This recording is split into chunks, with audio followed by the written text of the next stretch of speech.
First Chronicles chapter 22. Sinabi ni David, sa lugar na ito itatayo ang temple ni Lord God, at dito rin ilalagay ang altar na pagsusunugan ng mga offering ng Israel. Mga paghahanda para sa pagtatayo ng temple. Inutos ni King David na magtipon ng lahat ng dayuhang nakatira sa lupain ng Israel. Tapos, pinagtrabaho niya ang mga ito. Yung iba sa kanila, pinagtapyas niya ng mga patong gagamitin sa pagtatayo ng temple. Nagbigay siya ng napakaraming bakal para sa paggawa ng mga pako at pang-ipit para sa mga kahoy na gate at mga bronze na hindi matimbang sa sobrang dami. Dinalhan siya ng mga taga-Tyre at Sidon ng napakaraming troso ng cedar. Naisip ni David, dapat sobrang ganda ng temple na itatayo ni Solomon para makilala yon sa buong mundo. Pero bata pa ang anak ko at kulang sa experience, kaya ihahanda ko na yung mga kailangan para doon. Kaya niready nga ni David ang maraming materyales bago pa siya mamatay. Pinatawag niya ang anak niyang si Solomon at inutusang magpatayo ng temple para kay Lord na Diyos ng Israel. Sabi ni David kay Solomon, "Anak, gusto ko talaga magtayo ng temple para i-honor si Lord na Diyos ko. Pero sinabi sa akin ni Lord na marami akong napatay na tao at mga nilaban ng gera. Madaming dumanak na dugo dahil sa akin, kaya ayaw niyang ako ang magpatayo ng temple para sa kanya. Pero nag-promise siya sa akin. Sabi niya, magkakaroon ka ng anak na maghahari ng payapa kasi hindi siya guguluhin ng lahat ng mga kalaban niya. Solomon ang ipapangalan sa kanya kasi sa time na siya ang hari, bibigyan ko ng tahimik at payapang buhay ang Israel. Siya ang magtatayo ng temple para sa akin. Magiging anak ko siya at ako ang magiging tatay niya. Forever magiging matatag ang paghahari ng angkan niya sa Israel." Sabi pa ni David, "Ngayon, anak, samahan ka sana ni Lord na Diyos mo para maging successful ang pagtatayo mo ng temple para sa Kanya, gaya ng promise niya, at sana bigyan ka ni Lord ng talino at pangunawa para malid mo ang Israel ayon sa kautusan ni Lord na Diyos mo. Kung susundin mo ang lahat ng utos at rules na binigay ni Lord kay Moses para sa Israel, magiging successful ka. Magpakatatag ka, lakasan mo ang loob mo. Huwag kang matakot o ma-discourage. Sinikap kong makaipon ng halos 3.5 million na kilo ng gold at halos 35 million na kilo ng silver na gagamitin para sa temple. Meron ding bronze at bakal na hindi matimbang sa sobrang dami. Pinaredy ko na rin yung mga kahoy at bato, pero dagdagan mo pa. Marami kang trabahador, may mga tagahati at tagalagay ng bato, mga karpintero at napakaraming tao na expert sa paggawa ng mga bagay na gawa sa gold, silver, bronze at bakal. Kaya umpisahan mo na ang trabaho. Samahan ka sana ni Lord." Inutusan ni David ang lahat ng mga leaders sa Israel na tulungan si Solomon. Sabi niya, "Sinamahan kayo ni Lord na Diyos niyo at binigyan niya kayo ng kapayapaan sa buong paligid niyo. Hinayaan niyang masakop ko ang mga dating nakatira sa lupain ito at ngayon nagsiserve na sila sa inyo at kay Lord. Ngayon, maglingkod kayo ng buong puso at isip kay Lord na Diyos niyo.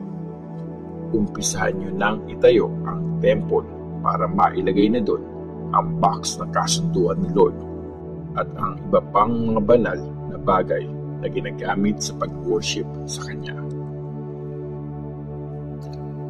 First Chronicles chapter 23. Nung sobrang tanda na ni David, Ginawa niyang hari ng Israel ang anak niyang si Solomon. Mga gawain ng mga Levites. Pinatawag ni King David ang lahat ng mga leader, priests at Levites sa Israel. Kinuha ang bilang ng mga lalaking Levite na 30 years old pataas. Lahat-lahat, 38,000 ang mga yon. Nag-assign ang hari ng 24,000 na magsusupervise sa mga gawain sa temple. 6,000 na magiging mga officer at judge. 4,000 na magiging guard. 4,000 na magpupuri kay Lord gamit ang mga instruments na pinagawa niya para sa pag-worship. Hinati ni David ang mga Levite sa 3 grupo ayon sa mga angkan ni Gershon, Kohath at Merari. May 2 anak si Gershon, sina Ladan at Shimei. Ang mga anak ni Ladan ay si Jehiel na panganay at sina Zetham at Joel. Sila ang mga leader ng mga angkan na galing kay Ladan. 3 naman ang anak ni Shimei, sina Shelomoth, Haziel at Haran. Nagkaroon pa ng 4 na anak si Shimei, sina Jahath, Zina, Jewush at Beraya. Konti lang ang mga anak na Jewush at Beraya, kaya binilang na lang sila na isang angkan. Nagkaroon ng 4 na anak si Kohath, sina Amram, Izhar, Hebron at Uziel. Ang panganay niyang si Amram ang tatay ni Aaron at Moses.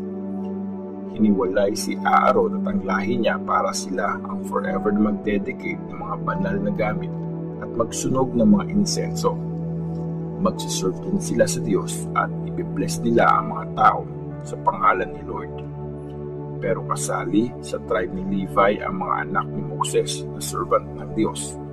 2 ang naging anak ni Moses, sina Gershom at Eliezer.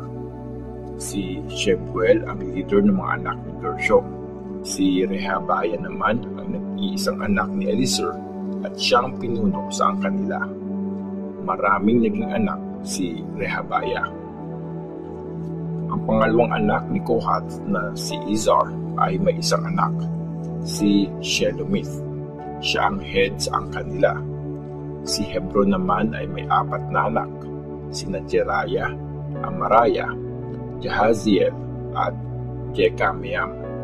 2 naman ang anak ni Uziel, sina Mika at Ishia. May 2 anak si Merari, sina Mali at Mushi. 2 din ang naging anak ni Mali, sina Eleazar at Kish. Pero namatay si Eleazar na walang anak na lalaki. Puro babae lahat ng anak niya. Napangasawa ng mga anak niya ang mga pinsan nila ng mga anak ni Kish. 3 ang naging anak ni Mushi, sina Mali, Eder at Jerimoth. Galing silang lahat sa tribe ni Levi. Kinrupo yon ayon sa angkan at pamilya na nakaregister ang mga pangalan nila, at lahat ng 20 years old pataas ay inassign sa mga gawain sa temple ni Lord. Sinabi ni David, binigyan ni Lord na Diyos ng Israel ng kapayapaan ang bayan niya, at forever siyang titira sa Jerusalem. Kaya hindi na kailangang buhati ng mga Levites ang tent ni Lord at yung lahat ng gamit na pang-worship. Gaya ng mga huling utos ni David, ni-register ang lahat ng Levites na 20 years old pataas. Tutulong sila sa mga priest na galing sa lahi ni Aaron sa pag-serve kay Lord sa temple. Sila ang mga ngalaga sa mga courtyard at kwarto doon. Maglilinis ng mga banal na gamit at gagawa ng iba pang trabaho sa temple.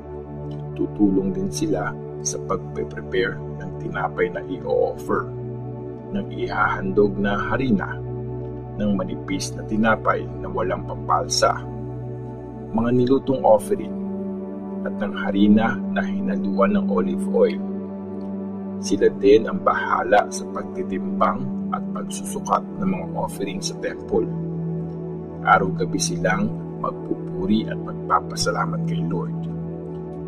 Magpupuri din sila kay Lord pag may mga offering na sinusunog. tuwing Sabbath, New Moon Festival, at iba pang mga piyesta. May rules para masiguro kung ilang Levites ang gagawa ng bawat trabaho. Naka-assign din sa mga Levites ang pag-worship kay Lord sa lahat ng panahon. Sila ang in charge sa banal na tent ni Lord at sa temple. At tutulungan nila sa pagsaserve sa temple ang mga kamag-anak nilang priest na galing sa lahi ni Aaron. 1 Chronicles chapter 24. Mga gawaing naka-assign sa mga priests. Ito ang mga grupo sa angkan ni Aaron.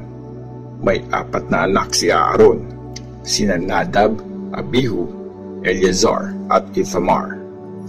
Naunang namatay sina Nadab at Abihu kesa sa tatay nila at wala silang naiwang mga anak.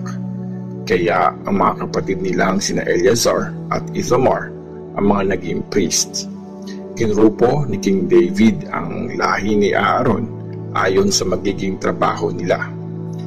Tinulungan siya ni Zadok na galing sa lahi ni Eleazar at ni Ahimelech na galing naman sa lahi ni Ithamar. Mas maraming leader sa lahi ni Eleazar kaya nakabuo sila ng 16 na grupo. Tapos 8 grupo naman yung kay Ithamar. May mga official ng temple at mga leader sa pagsamba galing sa 2 lahing ito. Kaya para fair ang pag-a-assign ng trabaho, nagpalabunutan sila. Nagsalitan sa pagbunot ang mga lahi ni na Eleazar at Ithamar. Tapos ni-record lahat iyon ng sekretary na si Shemaiah. Isa siyang Levite at anak ni Nethanel. Witness nila ang hari, ang mga official niya, ang priest na si Zadok, si Ahimelech na anak ni Abiathar, at ang mga head ng pamilya ng mga priest at ng mga Levite. Ganito yung pagkakasunod-sunod ng mga pamilyang binigyan ng assignment: Jehoiarib, Jedaiah, Harim, Seorim, Malkijah, Mijamin, Hakoz, Abijah, Jeshua, Shekaniah, Eliashib, Jakim, Hupa, Jeshebeab, Bilga, Imer, Hezir, Hapizes, Petahaya, Yehezkel, Jakin, Gamul, Delaya, Maazaya. Niregister sila ayon sa schedule nila ng pagpunta sa temple at paggawa ng mga trabahong binigay ng ninuno nilang si Aaron bilang pagsunod sa utos ni Lord na Diyos ng Israel. Ang listahan ng mga Levites. Ito ang iba pang mga leader ng mga angkan galing kay Levi. Si Shebuel na galing sa angkan ni Amram.